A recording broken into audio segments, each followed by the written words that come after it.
লাইনটা দেখতে পাচ্ছেন, পুরো লাইন। এখান থেকে মন্দিরের পরিবেশটা দেখুন। আচ্ছা, ভোগ প্রসাদের ব্যাপারটা এবারে আপনাদের জানিয়ে দিই।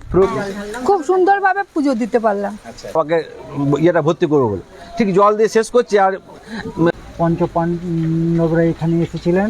অরিজিনালি এই পূজা হচ্ছে আমাদের জমিদার, বর্ধমানে জমিদারের পূজা। নমস্কার, অদ্রিজা এক্সক্লুসিভের নতুন আরও একটা পর্বে আপনাদের সকলকে স্বাগত জানাই ইছাপুর গ্রাম পঞ্চায়েতের অধীনে পাটশাওড়া গ্রাম থেকে। কেন এসেছি অবশ্যই সে কারণ জানাবো। তো ভিডিওটা বেশ কিন্তু ইনফরমেটিভ হতে চলেছে। আজ শ্রাবণ মাসের দ্বিতীয় সোমবার, দেখতে পাচ্ছেন প্রচণ্ড বৃষ্টি হচ্ছে।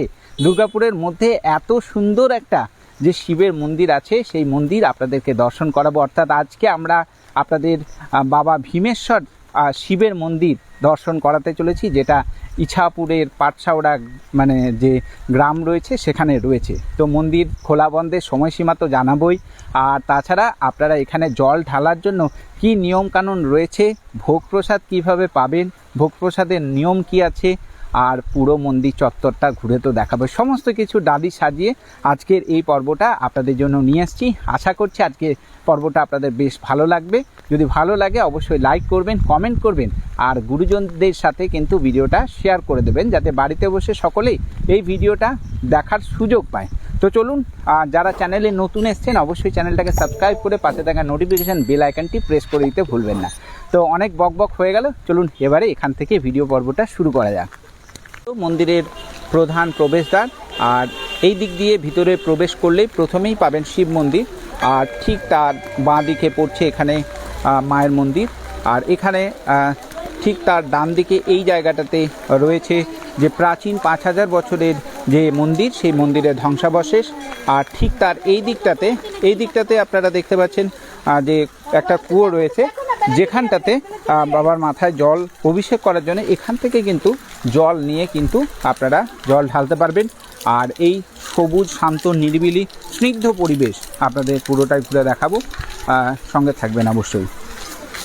এই যে শিলাগুলো দেখছেন, এই যে পাথর খণ্ডগুলো দেখছেন, এইটাই কিন্তু সেই পুরনো 5000 বছরের প্রাচীন যে মন্দির, সেই মন্দিরের ধ্বংসাবশেষ। দেখতে পাচ্ছেন প্রত্যেকটা জায়গায় জায়গায় কিন্তু এই রকম পাথর কিন্তু বিক্ষিপ্তভাবে ছড়িয়ে রয়েছে। আর পৌরাণিক কথা অনুযায়ী বা লোক কথা অনুযায়ী এই সেই পুরনো শিব মন্দিরের যে পুরনো যে প্রাচীন 5000 বছরের যে প্রাচীন শিব মন্দির ছিল, সেটা এখন ধ্বংসাবশেষে পরিণত হয়েছে। তারই কিন্তু বিক্ষিপ্তভাবে দেখতে পাচ্ছেন পাথরগুলো এদিকে সেদিকে ছড়িয়ে রয়েছে। আর এখানে কিন্তু ভক্তরা মনস্কামনা পূরণ বৃক্ষ দেখতে পাচ্ছেন। এখানে কিন্তু ভক্তি ভরে সেই পাথরে কিন্তু প্রতিদিন কিন্তু সকাল সন্ধ্যা মানে ধূপ ধুনো থেকে শুরু করে সমস্ত কিছু পুজো কিন্তু ভক্তরা খুব নিষ্ঠার সাথে করে। এই যে দেখতে পাচ্ছেন ভক্তরা কিন্তু এখানে প্রতিদিন কিন্তু শুধু সোমবার বলে নয়, প্রত্যেকটা দিন আপনারা যদি সকালে আসেন, বিকালে সন্ধ্যেবেলায় আপনারা কিন্তু এখানে কিন্তু দেখতে পাবেন। আর রয়েছে যাত্রীদের যারা ভক্তবৃন্দ আসেন তাদের বসার জন্য এখানেও জায়গা করে দেওয়া আছে। আর পুরো মন্দির চত্বরটা দেখুন, এত সুন্দর শান্ত নিরিবিলি পরিবেশ না, মানে আপনার একটা মন ভালো হয়ে যাবে। ঠিক আছে, দেখুন বৃষ্টিকে উপেক্ষা করে প্রচুর দর্শক, প্রচুর কিন্তু ভিড় মানুষের, দেখতে মানে এত ভক্তের সমাবেশ হয়েছে। আপনাদেরকে দেখায় এই যে লাইনটা দেখতে পাচ্ছেন, পুরো লাইন কিন্তু আজকে এত বৃষ্টি পড়ছে, পুরো পিছন পর্যন্ত লাইন কিন্তু চলে গিয়েছে। আর প্রত্যেকটা জায়গায় আপনাদেরকে ঘুরে দেখাবো মন্দির চত্বরটা। তবে মেইন যে গর্ভগৃহ রয়েছে সেখান থেকে আগে ঘুরিয়ে নিয়ে আসি, আপনাদেরকে একবার দেখাই। যে ভিড়টা দেখুন, আজকে এত বৃষ্টি, মানে সেই বৃষ্টিকে উপেক্ষা করেও কিন্তু ভক্তের কিন্তু রেস কিন্তু এতটুকু কমেনি, আপনারা দেখতে পাচ্ছেন। আর এই দিকে যেটা রয়েছে, এটা রয়েছে একটা নবনির্মিত যে কালী মন্দির রয়েছে, মায়ের মন্দির, এটাও আপনাদেরকে দেখাবো। আর তার সাথে সাথে এই হলো প্রধান যে মন্দির, শিবের মন্দির, সেটা আপনারা দেখতে পাচ্ছেন। প্রচুর ভক্ত কিন্তু এখানটাতে মানে জল ঢালার জন্য সকাল থেকে বিশাল লম্বা লাইন পড়েছে। যত বেলা এগিয়ে যাবে তত কিন্তু ভক্তদের ভিড় কিন্তু আরও বাড়তে থাকবে। আর যদি আজকে বৃষ্টি না পড়তো তাহলেও কিন্তু লম্বা লাইন একদম আশ্রমের পিছন পর্যন্ত চলে যেত।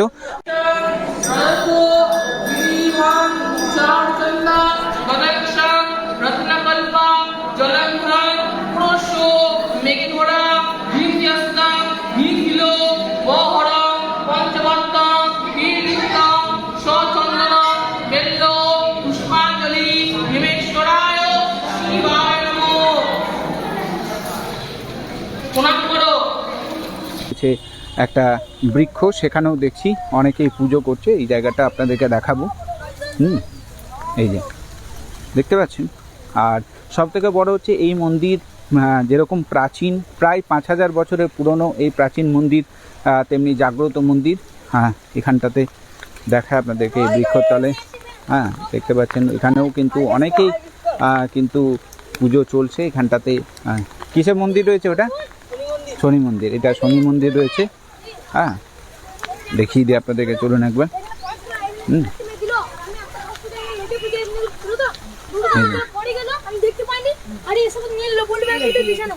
এই যে দর্শন করুন।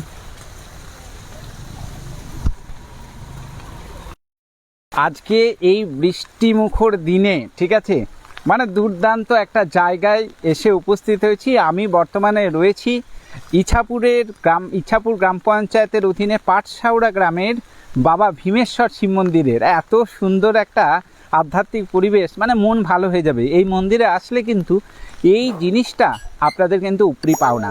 দেখতে পাচ্ছেন আমার পিছনে দেখুন, এত সুন্দর চারিদিকটা, মানে মন্দির তো পিছনে রয়েছেই, ঠিক আছে, আর ঘুরিয়ে দেখায় দেখুন চারিদিকে একদম সবুজের সমারোহ, মানে সবুজ গাছপালা, আর চারিদিকে শান্ত স্নিগ্ধ। আর বৃষ্টির দিনেও কিন্তু ভিজেও বেশ মজা লাগছে, ঠিক আছে। ভিজে বলতে কি, এই রেনকোট পরে পরে ভিডিও বানানো যথেষ্ট কষ্টের, কেন কি ভালো লাগে না, রেনকোট পরতে ভালো লাগে না, কিন্তু বৃষ্টিতে ভিজতেও পারছি না আমি। আজকে চলুন আরও মন্দিরটা পুরোটাই ঘুরে দেখায়, প্রত্যেকটা অংশ আপনাদের সামনে তুলে ধরি। ভিডিওটা কিন্তু কোনোভাবে স্কিপ করবেন না, তাহলে অনেক কিছু মিস করবেন। আপনারা এই প্রথম জানতে পারবেন যে দুর্গাপুরের মধ্যেও এত ভালো একটা মন্দির রয়েছে। তো চলুন আস্তে আস্তে মন্দিরটার ভিতরটায় যাওয়া যাক, আর সমস্ত কিছু এক্সপ্লোর করা যাক, সাথে থাকবেন। এই শিব মন্দিরটা আমাদের যেটা বলা হয় যে রামচন্দ্র নাকি এই পথ দিয়ে গেছিলেন, বুঝলেন, তখন থেকে এই মন্দিরটা আমাদের হয়েছে। তো একদম পুরো আগেকার বড়টা ঠিক মতো বলতে পারছি না, কিন্তু আমরা যখন ছোটো ছিলাম তখন একটা মন্দির ছিল, সেটা হচ্ছে ছোট্ট বড় ঘর। এই ছোট্ট কত 2 ফুটের মতো মাটি নয়, 2 ফুটের মতো দরজা। তো আমরা রাত্রে এখানে থাকতাম, সাপটা বেরোতো, বুঝলেন। আর আমরা এই যে অঞ্চলে যে সমস্ত লোক, আমরা এই বাবাকে খুব ভক্তি করি। এই মন্দিরটা বিশেষ করে আমাদের পাটশাওড়া গ্রামের, কিন্তু আমাদের যে চারপাশে যে সমস্ত গ্রামগুলো রয়েছে, যেমন ইছাপুর, বাঙ্গুড়ি, হেতের বা বাঁশগড়া, সমস্ত লোক আমাদের এখানে কিন্তু সবাই মিলে এসে ভক্তি শ্রদ্ধা করে, বাবাকে খুবই মানে। বাবা কিন্তু খুবই জাগ্রত। প্রত্যেক বছর হয়েছে মোটামুটি, আজ ধরলেন তা 15-20 বছর হলো না, 20-22 বছর হলো। আর একটা বললাম ছোট্ট মন্দির ছিল, ছোট্ট দরজা, আর প্রচুর ইয়ে থাকতো। মানে আমরা এখানে মন্দিরে জল দিতে দেখেছি, মানে 1500 লোক এসেছে বাবাকে ইয়েটা ভর্তি করবো বলে। ঠিক জল দিয়ে শেষ করছি, আর এবার ভর্তি হয়ে যাবে, আবার নিমেষের মধ্যে দেখছি জল শেষ। কোথায় যে জলটা চলে যেত ভগবান জানে। এটা কিন্তু অরিজিনালি এই পুজোটা হচ্ছে আমাদের জমিদারদের, বর্তমানে জমিদারের পূজা। সেই জমিদারের পুজো আমাদের পাঠশালা এতে করে, মানে ব্রাহ্মণ দিকে ট্রাস্টি করে জমি জায়গা দিয়ে দিয়েছে, তারাই পরিচালনা করছে। আমাদের গ্রাম থেকে এই পুজোটা তৈরি করা। এই যেমন ধরুন মুনুই দেওয়া হয়, তারপরে যে বাবার যে শিবের যে সারাত পুজো হয়, যজ্ঞ হয়, সব আমাদের গ্রাম থেকে হয়, পাঠশালা গ্রাম থেকে। আচ্ছা, মন্দির খোলা বন্ধের সময়সীমাটা এবার আপনাদেরকে বলে দিই। মন্দির কিন্তু একদম সকাল 6টার মধ্যে খুলে যায়, আর একদম দুপুর 12টা 12:30 পর্যন্ত, মানে ভোগ দেওয়ার পর কিন্তু বন্ধ হয়ে যায়, ঠিক আছে। আবার ওই বিকাল 4টে থেকে খোলে, মোটামুটি সন্ধ্যে 7টা-8টা পর্যন্ত খোলা থাকে। আর দীপু বাবা এখানেই থাকে যেহেতু, তাই কোনো রকম কোনো অসুবিধা নেই। আপনারা অবশ্যই যে কোনো সময় এই সময়টাকে অবশ্যই খেয়াল রেখে আসবেন, তাহলে সুবিধা হবে। এই হলো মূল মন্দির, মহাদেবের মন্দির রয়েছে। আর ঠিক তার পাশে এই দিকে রয়েছে নবনির্মিত একটা মা কালী মায়ের মন্দির, এখানটাতে রয়েছে মায়ের মন্দির। আর আমরা এই মুহূর্তে রয়েছি, যে ভক্তরা যারা আসেন তাদের জন্য খুব সুন্দর এখানে কিন্তু একটা বসার জায়গা করে দিয়েছে। তো এই বসার জায়গা, এখানে মন্দিরের যে প্রধান সেবায়েত সাধু বাবা রয়েছেন, আর এখানেই কিন্তু প্রসাদ বিতরণ করছে। যারা ভক্ত পুজো দিয়ে বেরিয়ে আসছেন প্রত্যেককেই কিন্তু প্রসাদ দেওয়া হচ্ছে। এই যে সাধু বাবা রয়েছেন এখানে, ওনার মুখ থেকে কিছু মন্দিরের কথা শুনে নেব, আর তারপরে বাকি মন্দিরটা আপনাদেরকে ঘুরে দেখাবো। আজকে কথিত আছে যে আজ থেকে আনুমানিক 5000 বছর আগে, যেহেতু দাপর যুগে পঞ্চপাণ্ডবরা এখানে এসেছিলেন এবং বাবা দর্শন লাভ করেছিলেন ভীম, তাই ভীমের নাম অনুসারে নাম হয় ভীমেশ্বর। হ্যাঁ, আর এইটা হলো মন্দিরের এক্সিট গেট, বাইরে বেরোনোর গেট। মন্দিরের সামনের প্রবেশদ্বার তো আপনাদের দেখালাম। আর দেখুন খুব সুন্দর কিন্তু। আর ইছাপুর, পাটশাওড়া এবং তৎসংলগ্ন আশেপাশে যে অঞ্চলের মানুষ তো রয়েছেই, আবার বাইরের থেকেও প্রচুর ভক্ত কিন্তু আসে এই মন্দির দর্শনে। আর আপনাগর থেকে এসছে এই দিদিরা সব। তো এই ভীমেশ্বর মন্দিরে এই প্রথমবার এলেন? প্রথমবার কিভাবে জানতে পারলেন? আমরা এই যে আমাদের পাশে এক দিদি আছে, আচ্ছা সেই দিদি নিয়ে এসছে আমাদের। আচ্ছা, তো এইবারে প্রথম আপনারা পুজো দিতে এলেন, তো কিরকম লাগছে? ভালো লাগছে। পুরো মন্দিরটা বাবা মাথায় জল। খুব সুন্দরভাবে পুজো দিতে পারলাম। আচ্ছা আচ্ছা। আর তো প্রতি বছর কি এখানে দুর্গাপুরে থাকেন না বাইরে? না না, দুর্গাপুরে এখানে তাই। আচ্ছা, ওখানে বিধাননগরের কাছাকাছি কোথাও জল ঢালা হয় নাকি? না না, সব এক এক দিন এক এক জায়গা যাই, পানাগড়ে ওই যে মন্দির আছে ওইখানে যাই। এক এক সময় এক এক সপ্তাহে এক এক জায়গা। জানলাম এবছর এই দিন এখানে এলাম। আচ্ছা আচ্ছা। এখানটায় রয়েছে মহাদেবের মন্দির, আর ঠিক তার পাশে এই জায়গাটাতে কিন্তু 2007 সালে নির্মিত নতুন একটা মাতৃ মন্দির, মায়ের মন্দির। মায়ের দর্শন করাবো আপনাদেরকে। আর আমাদের ভীমেশ্বরের মা বৃহস্পতি 2008 সালে মায়ের আমাদের প্রতিষ্ঠাতে হয়। মায়ের বাৎসরিক পূজা হয় শিবরাত্রির পরের দিন, শিব চতুর্দশী থাকে, সেদিন মায়ের বাৎসরিক পূজা হয়। মায়ের তো নিত্য সেবা প্রতিদিনই হয়। ভোগ প্রসাদে কি কোনো ব্যবস্থা রয়েছে? হ্যাঁ, ভোগ প্রসাদ শনিবার দিন মায়ের খিচুড়ি প্রসাদ হয় আচ্ছা আচ্ছা। প্রতি শনিবার। আচ্ছা। আর মন্দির কতদিন হলো? মানে মন্দির 2007 সালে এটা মন্দিরটা আমাদের প্রতিষ্ঠা ছিল। মায়ের মানে বাবা ছিল, বাবার পাশে মায়ের মন্দির ছিল না। এটা যখন বাবার মন্দির যখন সংস্কার হয় তখন মায়ের মন্দির প্রতিষ্ঠা করা হয়। আর মায়ের আমাদের শিলামূর্তি, এটা শুশুনি হাট থেকে আমাদের মাকে নিয়ে আসা হয়। আচ্ছা, চারিদিকের পরিবেশটা একবার দেখিয়ে দিই। দেখুন, এত ভালো লাগবে আপনাদের দেখতে, খুব সুন্দর।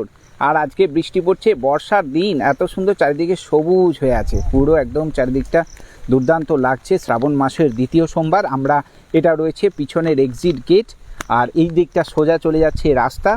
আর এই দিক দিয়েও কিন্তু আপনারা ভিতরে প্রবেশ করতে পারবেন। প্রচুর গাছপালা লাগানো, অসংখ্য ভক্তের সমাবেশ। এই যে জায়গাটা দেখতে পাচ্ছেন, এই ঘরটা, এখানে কিন্তু এই মন্দিরের প্রধান এবং অনেক পুরাতন সেবায়েত দীপু বাবা কিন্তু এখানেই থাকেন। তো চলুন এবারে আপনাদেরকে দেখিয়ে দিই এই মন্দির আপনারা আসবেন কিভাবে। প্রথমত বলে রাখি, এই মন্দির কিন্তু ইছাপুর গ্রাম পঞ্চায়েতের অধীনে পাটশাওড়া গ্রামে অবস্থিত। আপনারা গুগল ম্যাপ লোকেশন আমি দিয়ে দিচ্ছি, সেটা দেখো আপনারা এই মন্দির চলে আসতে পারবেন গুগলে লিখলেও। আর এছাড়া আপনারা যদি ভীমেশ্বর শিব মন্দির লেখেন গুগলে, তাহলে সেক্ষেত্রেও কিন্তু আপনারা এখানে এই মন্দিরে সরাসরি চলে আসতে পারবেন। আমি লিংক দিয়ে দিলাম, আপনাদের কোনো রকম কোনো অসুবিধা হবে না। আর তাছাড়া যদি আপনারা দুর্গাপুর থেকে দেখছেন, তো দুর্গাপুর থেকে বলে দিই, ইছাপুরের যেখানে গঙ্গা পুজো হয়, যে পেট্রোল পাম্পটা রয়েছে, সেই পেট্রোল পাম্প ধরে সোজাসুজি আপনারা যদি চলে আসেন, বা ওখানকার লোকাল সাধারণ মানুষকেও যদি আপনারা জিজ্ঞাসা করেন, তো আপনাদেরকে কিন্তু তারা সাহায্য করবে, অবশ্যই বলে দেবে। এইভাবে আপনারা কিন্তু আসতে পারেন। এটা একদম কিন্তু গ্রামের ঠিক বাইরে বলতে পারেন, একবারে আর খুব একটা দূরে নয়, পেট্রোল পাম্প থেকে জাস্ট সামান্য কিছুটা দূরে। তো আশা করছি আজকের এই ভিডিও পর্বটি, অর্থাৎ এই ভীমেশ্বর শিব মন্দিরটি আপনাদের দর্শন করে বেশ ভালো লেগেছে। যদি ভালো লাগে অবশ্যই লাইক করবেন, কমেন্ট করবেন, সবার সাথে শেয়ার করে দিয়ে সবাইকে দেখার সুযোগ করে দিন। আর চ্যানেলে নতুন হয়ে থাকলে চ্যানেলটাকে সাবস্ক্রাইব করে পাশে থাকা নোটিফিকেশান বেল আইকনটি প্রেস করে দেবেন। আমি কিন্তু সময়ে সময়ে মন্দির রিলেটেড এই ধরনের ভিডিও আনতেই থাকবো, তাই অবশ্যই কিন্তু যাতে মিস না হয়, অবশ্যই নোটিফিকেশান বেল আইকনটি প্রেস করতে ভুলবে না। দেখা হচ্ছে নতুন আরও একটা কোনো গন্তব্যে। ততক্ষণের জন্য সকলে ভালো থাকবে, সুস্থ থাকবে, আর অবশ্যই কিন্তু সাথে থাকবে অদ্রিজা এক্সক্লুসিভের। বাই।